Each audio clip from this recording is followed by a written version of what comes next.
दोस्तों, मैं महेंद्र कुमार आपके अपने YouTube चैनल स्मार्ट स्टडी 2.0 पर आपका हार्दिक अभिनंदन करता हूं। देखिए बच्चों, पिछली वीडियो में हमने गणित कक्षा 8 के प्रश्नावली 9.1 के 6 क्वेश्चन कर लिए थे। अब वहां से आगे के क्वेश्चन हम आज की वीडियो में फिर करने वाले हैं।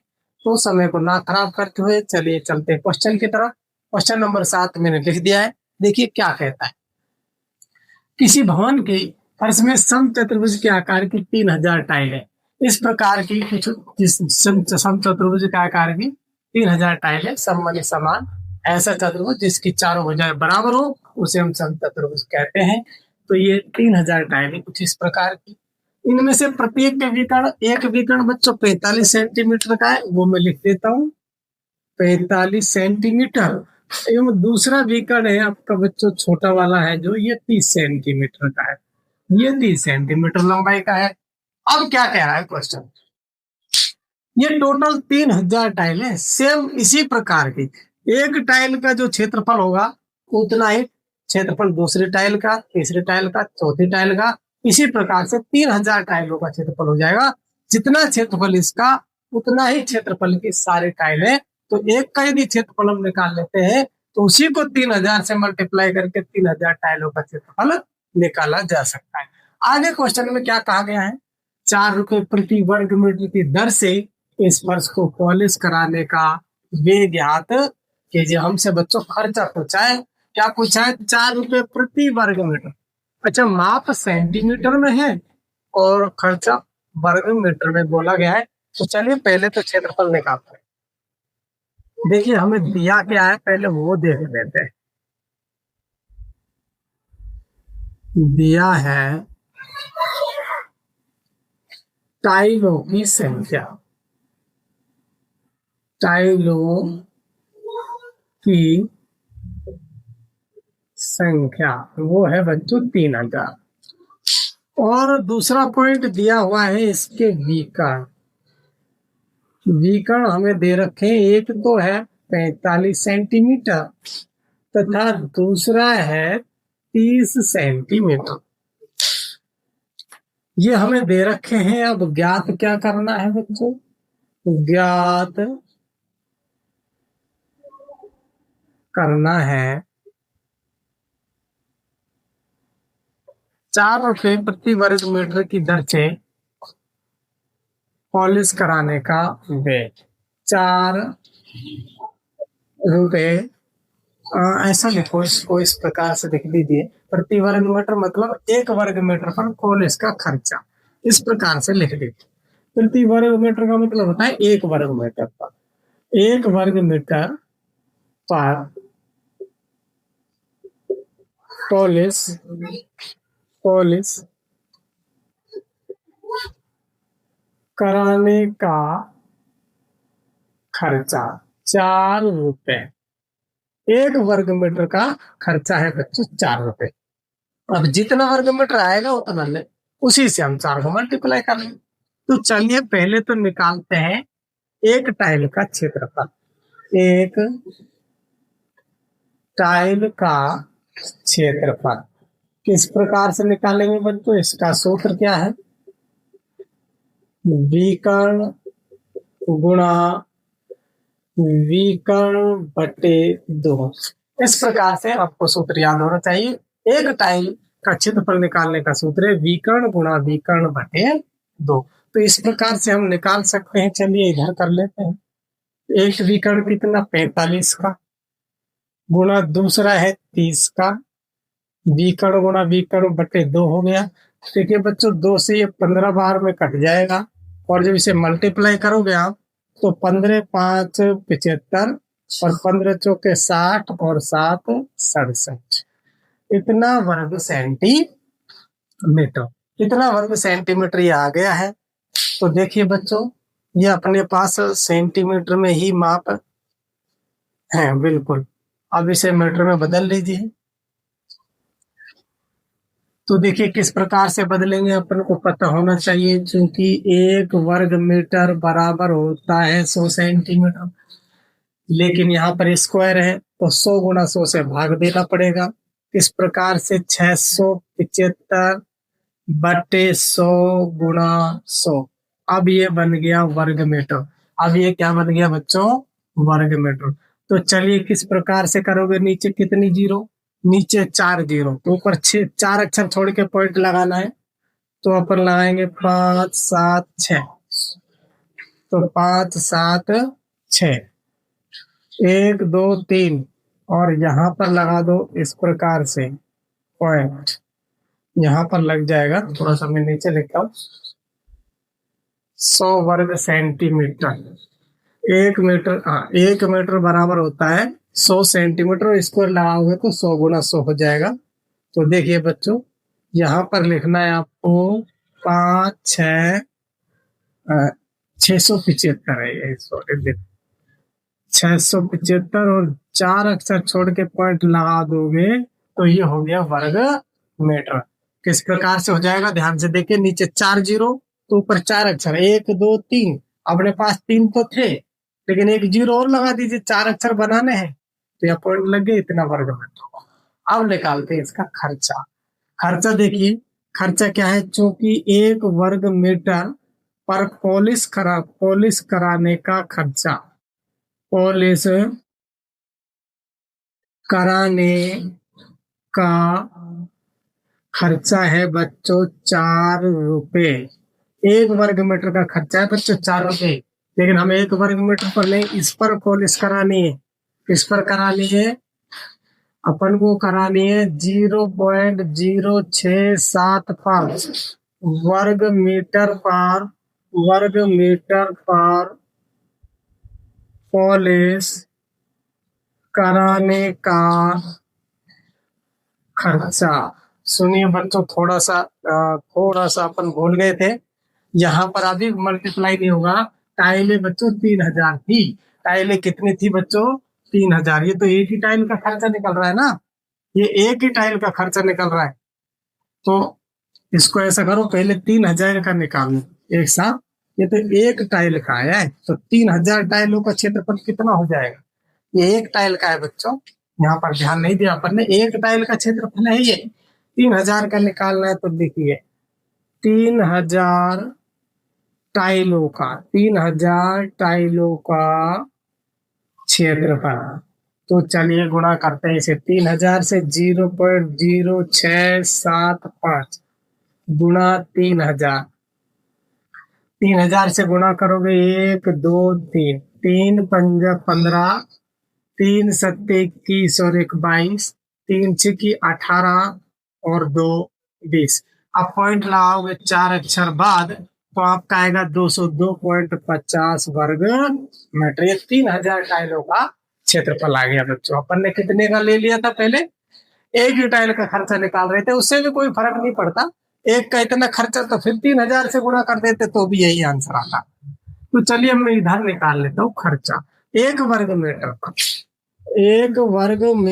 पर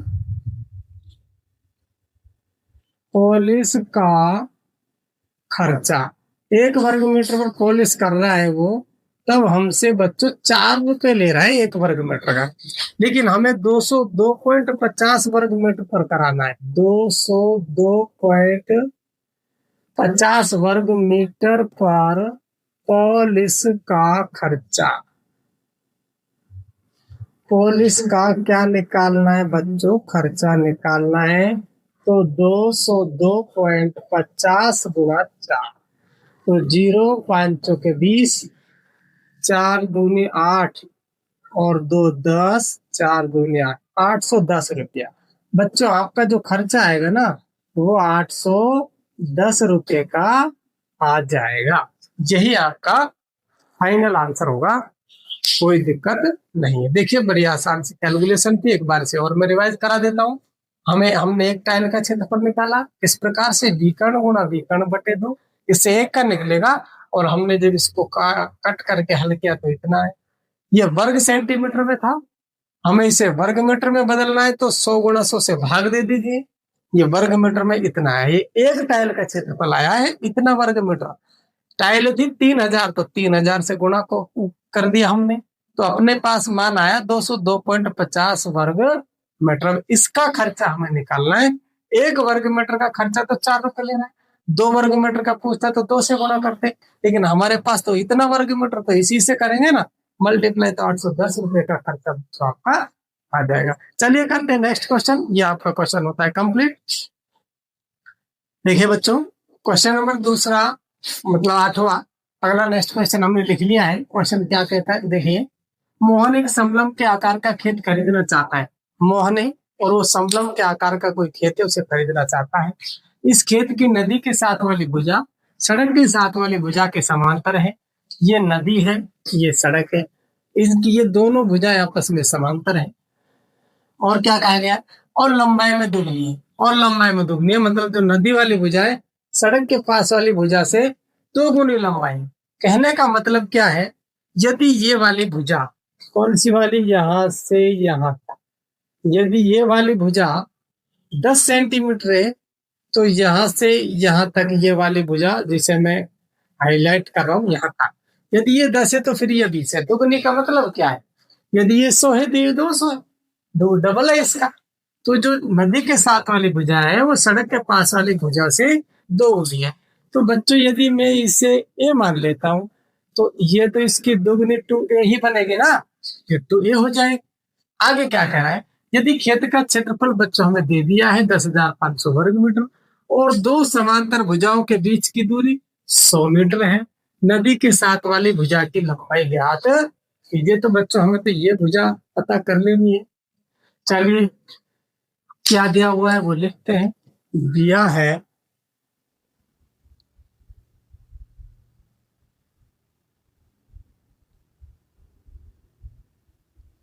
खेत का क्षेत्रफल, ये हमें दिया हुआ है बच्चों, खेत का क्षेत्रफल 10,500 वर्ग मीटर। और क्या दिया हुआ है, बीच की दूरी, बीच की दूरी दे रखी है 100 मीटर। अब हमें ज्ञात करना है नदी के पास वाली भुजा, ये हमें ज्ञात करना है, ये हमें बच्चों ज्ञात कर लेना है।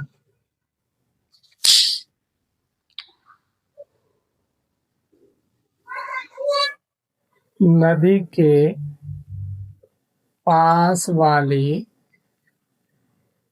भुजा, इसको हमें ज्ञात करना है। ये हमसे पूछा गया है नदी के पास वाली भुजा कितनी होगी। तो चलिए हम समलम चतुर्भुज का क्षेत्रफल लगाते हैं। समलम चतुर्भुज का क्षेत्रफल होता है, चलिए यहां से हम इसे हल कर देते हैं, 1/2 गुणा समांतर भुजाओं का योग, समांतर भुजाओं का योग गुणा बीच की दूरी, बीच की दूरी। और ये सूत्र किसका है बच्चों, ये सूत्र है समलंब, समलंब का क्षेत्रफल। जो हमने ये सूत्र लगाया है 1/2 गुणा समांतर भुजाओं का योग गुणा बीच की दूरी, जो ये सूत्र है हमारा, ये है समलंब का क्षेत्रफल। आप इसको यहाँ भी लिख सकते हो, समलंब चतुर्भुज का क्षेत्रफल बराबर होता है 1/2 गुणा समांतर भुजाओं का योग गुणा बीच की दूरी। इधर हम लिखेंगे तो इस क्वेश्चन में थोड़ी सी हमें सहूलियत रहेगी इधर उधर गुणा भाग करने में, बाकी आप इसे इधर भी लिख सकते हो, कोई दिक्कत नहीं आएगी। तो 1/2 समांतर भुजाओं का योग, समांतर भुजाएं तो यही है, यानी a+2a, क्या लिख दूं मैं इसे, a+2a, और बीच की दूरी 100, और बच्चों जो क्षेत्रफल है वो हमें दिया हुआ है 10,500 वर्ग मीटर। तो चलिए देखिए बच्चों, 2 से ये कट गया कितनी बार में, 50 बार में, तो ये तो हुआ 3a, ये हो गया 3a। और गुना की संख्या बच्चों भाग में चली जाएगी, 10,500, क्योंकि ये गुणा में है इसलिए भाग में जाएगा, 0 से 0 कटेगा, काटिए, 5 दूनी 10, 5 एकम 5, और 0 की 0, यानी 3a बराबर हुआ बच्चों 210। यहाँ से बच्चों a निकलेगा, देखिए किस प्रकार से, 3 गुणा a है, इसे भाग में भेज दीजिए, आपका पास ए का मान हो जाएगा 210/3 सत्ते 21। ए आ गया 70 मीटर। लेकिन हमें ए ये सड़क के पास वाली भुजा है, इसे हमें नहीं पूछा गया, हमसे पूछा गया नदी के पास वाली भुजा। तो हमें निकालना है नदी के पास वाली भुजा, ये हमसे पूछा गया है। और वो है अपने पास 2a, नदी के पास वाली भुजा 2a, यानी 2 गुणा a, तो ये हो जाएगा 2 गुणा 70, क्योंकि a का मान 70 है, a की वैल्यू 70 है, तो a की जगह 70 लिख दिया हमने। तो अपने पास ये आया 140 मीटर, आपका आंसर हो जाएगा। तो देखिए बच्चों, छोटा सा क्वेश्चन था, बड़ा ही आसान। तो देख लीजिए। अब हम करते हैं नेक्स्ट क्वेश्चन, चलते हैं आगे। देखिए बच्चों, क्वेश्चन नंबर 9 हमने लिख लिया है। क्वेश्चन नंबर 9 क्या कहता है? एक ऊपर उठे हुए चबूतरे का ऊपरी पृष्ठ अष्टभुज के आकार का है। जैसे ये कोई चबूतरा है, इसका जो ऊपरी पृष्ठ है वो अष्टभुज के आकार का है, जैसे इस आकृति में आपको दिखाई दे रहा है। अष्टभुजी पृष्ठ का क्षेत्रफल हमसे ज्ञात करवा रहा है, हमसे पूछा गया है इस पूरे अष्टभुज का क्षेत्रफल ज्ञात कीजिए। तो ध्यान से देखो बच्चों, आपको दिख रहा होगा, हाँ ये 4 मीटर है, ये 4 मीटर है। इसकी बाहर की प्रत्येक भुजा 5-5 मीटर की बच्चों, ये भी 5 मीटर, इधर 5 मीटर, 5 मीटर, ये 11 मीटर है, तो ये भी बच्चों 11 मीटर ही हो जाएगा। तो यहाँ पर एक आकृति हो गई, दूसरी ये हो गई, तीसरी ये हो गई। हम तीनों आकृतियों का क्षेत्रफल निकालते हैं। तो ध्यान से देखा जाए तो बच्चों देखिए, पहली आकृति तो समलंब चतुर्भुज के जैसी है, इसकी 2 भुजाएं समांतर है, बीच में आयत है और नीचे वाला भी समलंब चतुर्भुज है। तो चलिए करते हैं आकृति 1 का क्षेत्रफल, निकाल लेते हैं बच्चों। आकृति 1 का क्षेत्रफल, माप सारा कुछ इसमें माप लिखी हुई है, तो यहाँ पर नहीं लिखेंगे, मैं सीधा ही कर देता हूँ। आकृति 1 का क्षेत्रफल वो बच्चों कैसे निकलेगा आपको पता है, 1/2 समांतर भुजाओं का योग गुणा बीच की दूरी। इस प्रकार से हो जाएगा 1/2 गुणा समांतर भुजाओं का योग गुणा बीच की दूरी। तो देखिए, चलिए मान रख देते हैं। क्या कहता है क्वेश्चन? 1/2 समांतर भुजाएं, देखिए बच्चों ये 11 मीटर है और इसकी सारी भुजाएं 5-5 मीटर की है, तो 5 + 11 समांतर भुजाओं का योग करना है। 5 + 11 गुना बीच की दूरी, जो ये वाली दूरी है, ये कितनी है बच्चों? 4 मीटर। काट दीजिए, 2 दूनी 4, 11 5 16 गुना 2 करोगे तो बच्चों हो गया 32 वर्ग मीटर। ये आकृति 1 का क्षेत्रफल हुआ। अब निकालते हैं बच्चों हम आकृति 2 का क्षेत्रफल। आकृति 2 क्या है बच्चों? आपको दिखाई दे रही होगी, वो आयताकार है और आयत का क्षेत्रफल का सूत्र होता है लंबाई गुणा चौड़ाई, लंबाई गुणा चौड़ाई। तो लंबाई देखिए बच्चों इसकी, ये तो लंबाई हो गई कितनी? 11। ये इसकी चौड़ाई हो गई कितनी? 5। यानी कि हम लिख सकते हैं 11 गुणा 5, 11 पंजो 55 वर्ग मीटर। अब चलते हैं आगे। आकृति 3 का क्षेत्रफल आप निकालना चाहो तो निकाल लीजिए, नहीं तो कोई दिक्कत वाली बात नहीं है। जितना क्षेत्रफल इसका था उतना ही क्षेत्रफल इसका भी होने वाला है। तो आप निकालना चाहो तो निकाल लीजिए। 1/2 गुणा समांतर, सूत्र वही लगने वाला है बच्चों, समांतर भुजाओं का योग गुणा बीच की दूरी, बीच की दूरी, ये आपका सूत्र हो जाएगा। तो चलिए करते हैं। 1/2 गुणा समांतर भुजाओं का योग। समांतर भुजाएं कौन सी है बच्चों? इसमें भी हम कर सकते हैं, ध्यान से देखिए, 1 मिनट। देखिए समांतर भुजाएं कौन सी होंगी बच्चों? ये वाले, ये तो है अपनी 11 और ये है 5, ये दोनों समांतर भुजाएं हैं। तो ये हो जाएंगे अपनी कितनी बच्चों, 11 + 5 और गुणा बीच की दूरी। ध्यान से देखा जाए तो जितनी इसकी है उतनी ही भुजा इसकी भी है। इसकी भी है ये बीच की दूरी कितनी, 4 मीटर। तो हम इसे कितना लिख सकते हैं, 4 मीटर। 2 से ये कटेगा, 2 दूनी 4, तो 11 और 5 16 गुणा 2 करोगे आप तो आपका 16 दूनी 32 वर्ग मीटर हो जाएगा। तो बच्चों देखिए, हमने आकृति 1 का क्षेत्रफल निकाला, आकृति 1 और आकृति 3 सेम ही थी, इसलिए क्षेत्रफल भी सेम ही होगा। आकृति 2 आयताकार है, तो आयत का क्षेत्रफल लगेगा लंबाई गुणा चौड़ाई, तो इस आयत का क्षेत्रफल हुआ। यदि हम तीनों को जोड़ देते हैं तो पूरे अष्टभुज का क्षेत्रफल आ जाएगा। तो चलिए हमें निकालना है अष्टभुज। अष्टभुज का क्षेत्रफल वो किस प्रकार से निकलेगा, देखिए किस प्रकार से निकलेगा। आकृति 1 का क्षेत्रफल प्लस 2 का क्षेत्रफल और प्लस 3 का क्षेत्रफल। यदि हम तीनों को क्षेत्रफल को जोड़ देते तो आपके पूरे अष्टभुज का क्षेत्रफल आ ही जाएगा। तो चलिए 32 + 55 + 32। देखिए एक तो अपन को ये जोड़ देना है, ये वाला मान, दूसरा हमारे पास ये मिला और तीसरा हमारे पास ये, तो 32 55 32। यदि हम इनको जोड़ते हैं तो यह आपका मान आएगा 5 और 2 7, 2 9, 5 3 8 और 3 11, 119 वर्ग मीटर आपका बच्चों फाइनल और करेक्ट आंसर होगा। देखिए बच्चों, ये हमारा क्वेश्चन कंप्लीट होता है। यदि आपको हमारी वीडियो पसंद आती है तो हमारे वीडियो को लाइक करें, शेयर करें, सब्सक्राइब करें। और आगे के क्वेश्चन हमारे इसमें 2 क्वेश्चन और बच गए हैं, वो हम आपको अगली वीडियो में प्रोवाइड करा देंगे। तो आप हमारे साथ जुड़े रहें इसी प्रकार से। थैंक यू, धन्यवाद।